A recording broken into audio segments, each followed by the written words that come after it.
تو قرآن کا موضوع ہے ہدایت، اور اس کو اب ذہن میں رکھیے کہ انسان کے علم کے دو گوشے ہیں۔ علم انسانی دو حصوں میں منقسم ہے۔ ایک حصہ ہے فزیکل ورلڈ کا علم، جو حواس کے ذریعے سے حاصل ہوتا ہے، مادی حقائق ان کا علم۔ حواس خمسہ، ہمارا دیکھنا، سننا، سونگھنا، چکھنا، چھونا، یہ تمام صلاحیتیں ہیں، ان سے کچھ معلومات حاصل ہوتی ہیں، اور عقل کا یہ کمپیوٹر ان کو پروسیس کرتا ہے، اس سے نتائج نکالتا ہے، نتائج نکال کے سٹور کر لیتا ہے۔ پھر مزید کوئی معلومات حواس کے ذریعے سے حاصل ہوتی ہیں، اب ان کو وہ پھر پروسیس کر کے جو سابق میموری سٹورڈ ہے اس کے ساتھ ریکنسائل کر کے کوئی اور نتیجہ اخذ کرتا ہے۔ اس طرح رفتہ رفتہ رفتہ رفتہ انسان کا یہ علم بڑھتا چلا جا رہا ہے، اور ہم نہیں کہہ سکتے کہ ابھی اور کہاں تک جائے گا۔ آج سے چند سو سال پہلے بھی انسان تصور نہیں کر سکتا تھا کہ انسانی علم وہاں پہنچ جائے گا جہاں آج پہنچ چکا ہے۔ اس علم کا وحی سے کوئی تعلق نہیں، اس علم کا تعلق ہے اس میں علم اسماء سے جو حضرت آدم میں ودیت کر دیے گئے تھے بالکل شروع میں۔ سورہ بقرہ کا چوتھا رکوع جو ہے اس کے شروع میں ذکر ہے وَعَلَّمَ آدَمَ الْأَسْمَاءَ كُلَّهَا، اللہ نے آدم کو تمام نام سکھا دیے۔ اور اس کے آخر میں ذکر ہے جب آدم کو اور حوا کو حکم دیا گیا کہ اب زمین میں جا کر اور وہاں کا چارج سنبھالو، تو فرمایا وَإِمَّا يَأْتِيَنَّكُم مِّنِّي هُدًى فَمَن تَبِعَ هُدَايَ فَلَا خَوْفٌ عَلَيْهِمْ وَلَا هُمْ يَحْزَنُونَ۔ وہ علم ہدایت ہے، یہ دو چیزیں بالکل علیحدہ ہیں۔ علم اسماء در حقیقت یوں سمجھیے کہ جیسے آم کی گٹھلی میں پورا آم کا درخت ہوتا ہے، وہی تو گٹھلی ہے جو آپ زمین میں دباتے ہیں، پھر اگر پانی وہاں پڑتا ہے، زمین میں روئیدگی بھی ہے، وہ گٹھلی پھٹے گی، وہ جو اس میں سے دو پتے نکلیں گے، وہ پتے اوپر بڑھیں گے، درخت بنے گا۔ وہ پورا درخت جو ہے آم کی گٹھلی میں موجود تھا، صرف اسے پورا درخت بننے میں 2 سال 3 سال 4 سال لگیں گے، لیکن درخت موجود تھا، پوٹینشلی بالقوہ پورا درخت آم کی گٹھلی میں موجود تھا۔ ایکچولی بالفعل وہ آم کا درخت جو ہے کئی سال کے اندر وجود میں آیا۔ بعین ہی یہ معاملہ ہے، کل مادی حقائق کا کل علم حضرت آدم علیہ السلام کے وجود میں ودیت کر دیا گیا پوٹینشلی۔ اب اس کی ایکسفولیشن ہو رہی ہے، وہ بڑھتا جا رہا ہے، برگ و بار لا رہا ہے، اور یہ علم جو ہے اس کا تعلق جیسا کہ میں نے عرض کیا آسمانی ہدایت سے نہیں ہے، اب یہ خود رو پودا ہے، بڑھتا چلا جا رہا ہے، اور کہاں تک پہنچے گا؟ علامہ اقبال نے صحیح تعبیر کی ہے، عروج آدم خاکی سے انجم سہمے جاتے ہیں کہ یہ ٹوٹا ہوا تارا مہ کامل نہ بن جائے۔ علامہ کی زندگی میں تو انسان نے چاند پر قدم نہیں رکھا تھا، لیکن یہ کہ اب تو چاند پر قدم رکھ کر انسان آ چکا۔ تو عروج آدم خاکی سے انجم سہمے جاتے ہیں کہ یہ ٹوٹا ہوا تارا مہ کامل نہ بن جائے۔ یہ ہے انسانی علم۔ اس انسانی علم کے ساتھ اگر وہ علم وہی علم ہدایت نہ ہو تو یہ علم جو ہے بجائے خیر کے شر بن جاتا ہے۔ آج وہ شیطانی قوت بن چکا ہے، وہ علم ہلاکت کا سامان بن چکا ہے، تباہی کا ذریعہ بن چکا ہے۔ لیکن اس کے ساتھ دوسری بات ضروری تھی جو کہ وحی کے ذریعے سے آنے والا علم تھا، فَإِمَّا يَأْتِيَنَّكُم مِّنِّي هُدًى فَمَن تَبِعَ هُدَايَ فَلَا خَوْفٌ عَلَيْهِمْ وَلَا هُمْ يَحْزَنُونَ۔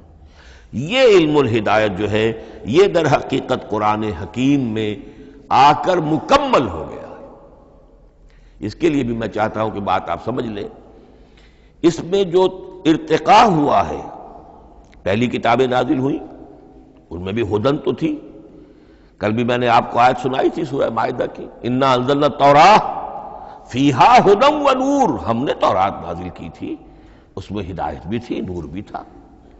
اسی رکوع میں 7واں رکوع ہے وہ سورہ مائدہ کا، انجیل کے بارے میں، فیہ ھدی و نور، اس میں بھی ہدن بھی تھی، ہدایت بھی تھی، نور بھی تھا۔ لیکن یہ ہدایت اور یہ نور درجہ بدرجہ ترقی کر رہا ہے، یہاں تک کہ کامل ہوا ہے، قرآن میں آ کر الہدا بن گیا ہے۔ اب یہ ہدن نہیں، الہدا، کامل ہدایت نامہ۔ اس کی وجہ کیا ہے؟ دیکھیے، ایک بچے کو اگر آپ تعلیم دینا چاہتے ہیں تو اس کی ذہنی سطح کو ملحوظ رکھے بغیر تو نہیں دے سکتے۔ آپ چاہے پی ایچ ڈی استاد رکھ دیں کسی بچے کے لیے، بچہ بھی پرائمری کی تعلیم پا رہا ہے، وہ پی ایچ ڈی کا استاد کیا کچھ پلا دے گا اس کو، کیا پڑھا دے گا اس کو؟ اس کی اپنی استعداد جو ہے ابھی اتنی کم ہے کہ اسی کی مناسبت سے اسے تعلیم دی جائے گی، رفتہ رفتہ وہ آگے بڑھے گا، یہاں تک کہ وہ اپنے پوری عقل کے اور شعور کی پوری شدت اور قوت کو پہنچ جائے گا، بلوغت کو پہنچ جائے گا۔ اب اسے آخری علم پڑھایا جائے گا، اب اسے فلسفہ پڑھایا جائے گا، پہلے وہ ہسٹری پڑھ رہا تھا، اب فلسفی آف ہسٹری پڑھے گا۔ اس حوالے سے تدریجاً اللہ تعالیٰ نے، تورات میں صرف احکام ہے، حکمت ہے ہی نہیں، انجیل میں حکمت ہے، احکام ہے ہی نہیں، دونوں مل کر ایک بات کو مکمل کرتی ہیں۔ تورات میں صرف احکام ہے، حکمت ہے ہی نہیں۔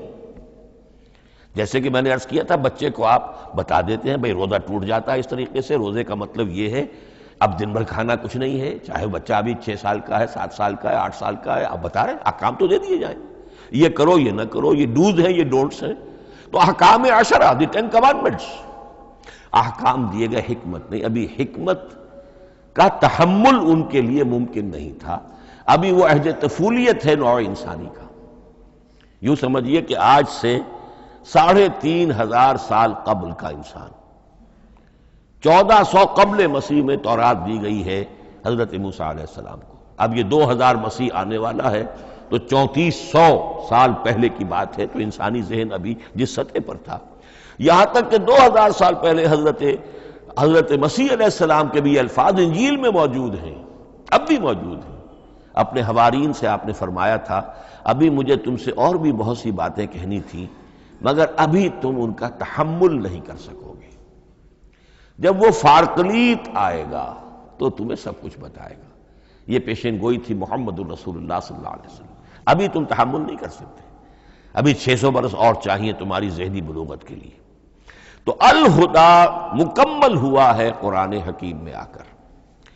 البتہ ایک نقطہ اس میں نوٹ کیجئے، قرآن مجید اگرچہ کتاب ہدایت ہے، سائنس کی کتاب نہیں ہے، لیکن اس میں سائنٹیفک فینومینا کی طرف اشارے موجود ہیں، چونکہ قرآن مجید ان تمام جو بھی یہ کائناتی حقائق ہیں ان سب کو آیات الہیہ قرار دیتا ہے۔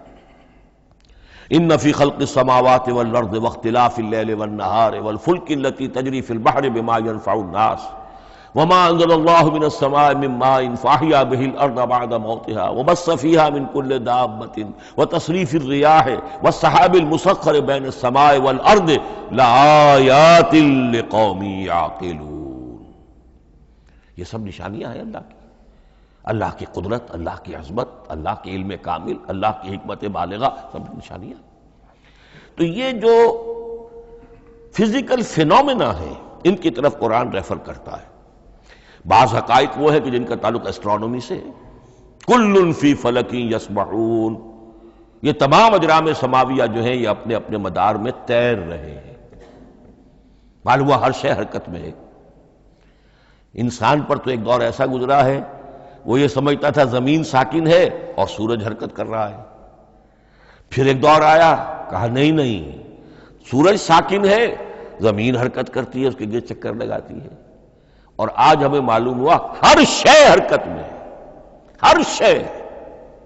سورج کا بھی اپنا ایک مدار ہے، اس میں وہ حرکت کر رہا ہے اپنے پورے کنبے کو لے کر، یہ پورا سولر سسٹم اس کا کنبہ ہے، اس پورے کنبے کو لے کر وہ بھی ایک مدار میں حرکت کر رہا ہے۔ تو معلوم ہوا کل فی فلک یسبحون۔ اب یہ کل کا لفظ جس طرح منقع ہو کر، جس طرح مبرہن ہو کر، جس شان کے ساتھ آج وہ حویدا ہوا ہے، واضح ہوا ہے، آج سے پہلے انسان کو معلوم نہیں تھا۔ تو یہ جو فزیکل فینومینا ہے جن کی طرف قرآن مجید ریفر کرتا ہے، یہ اگرچہ قرآن کا اصل موضوع نہیں ہے، لیکن ایک بات جان لیجئے کہ قرآن مجید میں ان فزیکل فینومینا کے بارے میں جو بات کہی گئی ہے وہ غلط نہیں ہو سکتی، اور یہ وہ حقیقت ہے کہ جو اس دور میں آ کر اتنی واضح ہوئی ہے۔ آپ نے نام سنا ہوگا ڈاکٹر مورس بکائی کا، یہ فرانسیسی سرجن تھے، انہوں نے مطالعہ کیا، کمپیریٹو سٹڈی کی قرآن بائبل دونوں کی، بائبل سے مراد اولڈ ٹیسٹمنٹ نیو ٹیسٹمنٹ دونوں، اور وہ اس نتیجے پر پہنچا کہ پورے قرآن میں کوئی ایک لفظ ایسا نہیں ہے جسے ہماری ساری سائنسی انکشافات میں سے کسی نے غلط ثابت کیا، جبکہ تورات میں بے شمار چیزیں ایسی ہیں کہ سائنس انہیں غلط ثابت کر چکی ہے۔ The science, the Quran and the Bible. اب یہ بات بڑی اہم ہے، اس کو بڑی خوبصورت انداز میں ڈاکٹر رفیع الدین مرحوم نے کہا ہے کہ یہ کائنات اللہ کا فعل ہے، عمل ہے، اس کی تخلیق ہے، اس کی تدبیر ہے، اور قرآن اللہ کا قول ہے۔ قول و عمل میں تضاد ممکن نہیں، عام انسان کے قول و عمل میں تضاد ممکن نہیں، اللہ کے قول و فعل میں اور قول و عمل میں تضاد ہو سکتا ہے۔ ہاں یہ ہو سکتا ہے کہ ایک دور میں انسانوں نے بات سمجھی نہ ہو، ان کا ذہن وہاں تک پہنچا نہ ہو، ان کی معلومات کا دائرہ ابھی اس حد تک ہو کہ ان حقائق تک نہ پہنچا ہو، لیکن جیسے جیسے وقت آئے گا مزید حقائق منکشف ہوں گے، اور یہ بات اور زیادہ سے زیادہ واضح سے واضح تر ہوتی چلی جائے گی کہ جو کچھ قرآن میں لکھا ہے وہی برحق ہے۔ ہاں آج سے پہلے انسانی ذہن اس حد تک رسائی حاصل کرنے کا اہل نہیں تھا، اور یہ ہے در حقیقت آیت قرآن حکیم کی۔ یہ سورہ حامیم السجدہ کی لاسٹ بٹ ون آیت ہے، سَنُرِيهِمْ آیاتنا فی الآفاق وفی انفسہم حتی یتبین لہم انہ الحق۔ ہم انہیں دکھاتے چلے جائیں گے اپنی نشانیاں، آفاق میں بھی انفس میں بھی۔ سَنُرِيهِمْ آیاتنا فی الآفاق وفی انفسہم حتی یتبین لہم، یہاں تک کہ یہ بات پوری طرح نکھر کر مبرہن ہو کر ان کے سامنے واضح ہو جائے گی انہ الحق، کہ قرآن حق ہے۔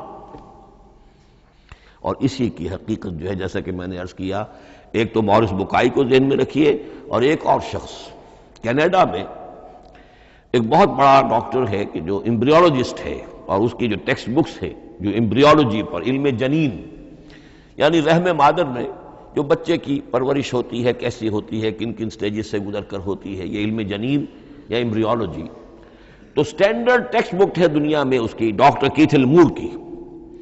اور وہ حیران رہ گیا کہ میں نے جب قرآن کا مطالعہ کیا کہ آج سے 1400 برس قبل، جبکہ نہ مائکروسکوپ تھی، نہ ڈسیکشن ہوتا تھا ابھی ہیومن باڈی کا، یہ حقائق جو قرآن بیان کر رہا ہے، وَلَقَدْ خَلَقْنَا الْإِنسَانَ مِنْ صُلَالَةٍ مِّن مَّاءٍ مَّهِينٍ ثُمَّ جَعَلْنَاهُ نُطْفَةً فِي قَرَارٍ مَّكِينٍ ثُمَّ خَلَقْنَا النُّطْفَةَ عَلَقَةً فَخَلَقْنَا الْعَلَقَةَ مُضْغَةً فَخَلَقْنَا الْمُضْغَةَ عِظَامًا فَكَسَوْنَا الْعِظَامَ لَحْمًا۔ یہ کہاں سے معلوم ہوئے؟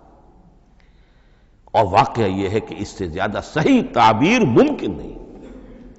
تو یہ حقائق ذہن میں رکھیے کہ اگرچہ قرآن مجید سائنس کی کتاب نہیں ہے، لیکن جن سائنسی حقائق یا جن سائنسی فینومینا کی طرف قرآن نے ریفر کیا ہے وہ یقیناً حق ہے، چاہے تاحال ہم ان کی حقانیت کو نہ سمجھ پائیں۔ مثلا آج بھی مجھے نہیں معلوم کہ قرآن جو 7 آسمان کہتا ہے تو وہ 7 آسمان سے کیا مراد، مجھے نہیں معلوم، لیکن مجھے یقین ہے کہ ایک وقت آئے گا کہ انسان سمجھے گا کہ ٹھیک ٹھیک یہ الفاظ جو ہیں 7 آسمان، یہ منطبق ہوتے ہیں اس حقیقت پر جو آج ہمارے علم میں آئی ہے، پہلے نہیں آئی تھی۔ البتہ ایک اور نقطہ جو بہت اہم ہے عملی اعتبار سے، میں نے اسی لیے یہ ساری تمہید کی ہے کہ قرآن سائنس کی کتاب نہیں ہے، نہ سائنس کی ہے نہ ٹیکنالوجی کی ہے۔ اس حوالے سے ایک بڑا منطقی نتیجہ نکلتا ہے، اور وہ یہ ہے کہ اگر ہمارے اسلاف نے قرآن کی ان آیات کا کوئی خاص مفہوم معین کیا اپنے دور کی معلومات کی سطح پر، ہمارے لیے لازم نہیں ہے کہ ہم اس کی پیروی کریں۔